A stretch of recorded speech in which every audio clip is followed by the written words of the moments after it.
Hi hello అందరూ బాగున్నారా? నేను ఎందుకంటే ఈ వీడియో తీసేది చిన్న ఇది ఏం లేదండి. ఇది ప్రతి వాళ్ళు ఏంటంటే విగ్రహాలు పెట్టుకోవద్దు అని అంటారు. విగ్రహాలు పెట్టుకోకుండా ఎట్లా ఉంటారండి?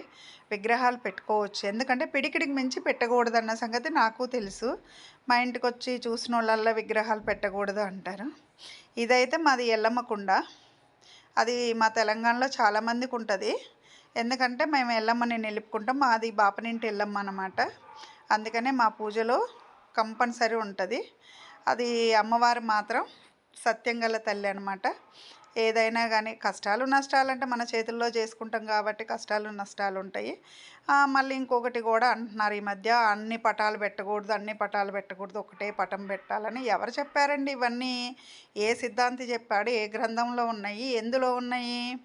ప్రతిదీ పెట్టుకోవచ్చు. మనం శ్రీశైలం వెళ్తాం, శివుణ్ణి తెచ్చుకుంటాం, తిరుపతి వెళ్తాం, వెంకటేశ్వర స్వామిని తెచ్చుకుంటాం, యాదగిరిగుట్ట వెళ్తాం, లక్ష్మీ నరసింహస్వామిని తెస్తాం, ఇక్కడికి అదేంటి అన్నవరం వెళ్తాము, సత్యనారాయణ స్వామి, షిరిడి వెళ్ళినా అందరూ తెస్తాము. అందరు కలిసి ఇది ఒక్కడే కదా. రూపాలు వేరైనా అందరూ ఒకటే కదా. ఒకటైనప్పుడు ఇప్పుడు నేను అక్కడికి వెళ్ళాను, ఏమంటారు, కంచికి వెళ్ళాను, అది ఎప్పుడో తెచ్చాము.